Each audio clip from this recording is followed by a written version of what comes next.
भारत अपने किसानों के, पशुपालकों के और मछुआरे भाई बहनों के हितों के साथ कभी भी समझौता नहीं करेगा।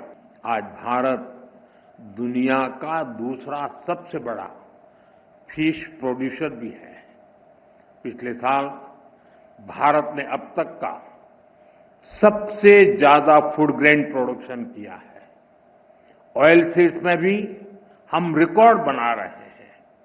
सोयाबीन, सरसों, मूंगफली सभी का उत्पादन रिकॉर्ड स्तर पर बढ़ा है।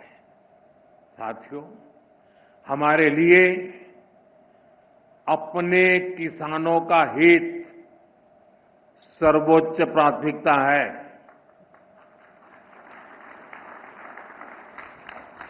भारत अपने किसानों के, पशुपालकों के और मछुआरे भाई बहनों के हितों के साथ कभी भी समझौता नहीं करेगा।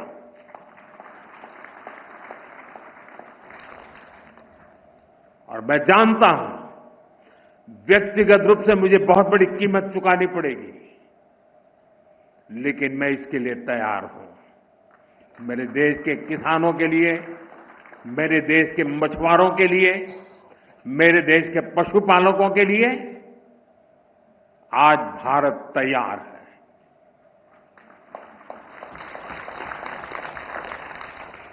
किसानों की आय बढ़ाना,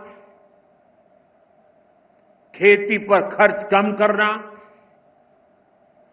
आय के नए स्रोत बनाना, इन लक्ष्यों पर हम लगातार काम कर रहे हैं। साथियों, हमारी सरकार ने किसानों की ताकत को देश की प्रगति का आधार माना है। इसलिए बीते वर्षों में जो नीतियां बनी, उनमें सिर्फ मदद नहीं की, किसानों में भरोसा बढ़ाने का प्रयास भी था। पीएम किसान सम्मान निधि से मिलने वाली सीधी सहायता ने छोटे किसानों को आत्मबल दिया है। पीएम फसल बीमा योजना ने किसानों को जोखिम से सुरक्षा दी है।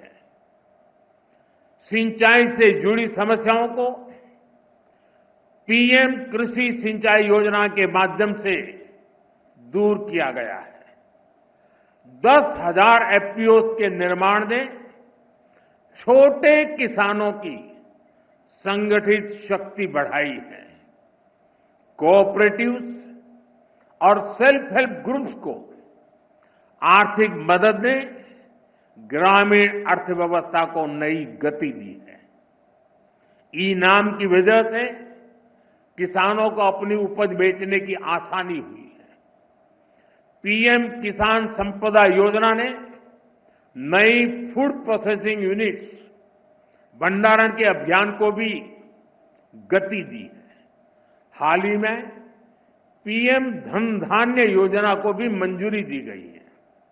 इसके तहत उन 100 डिस्ट्रिक्ट को चुना गया है जहां खेती पिछड़ी रही।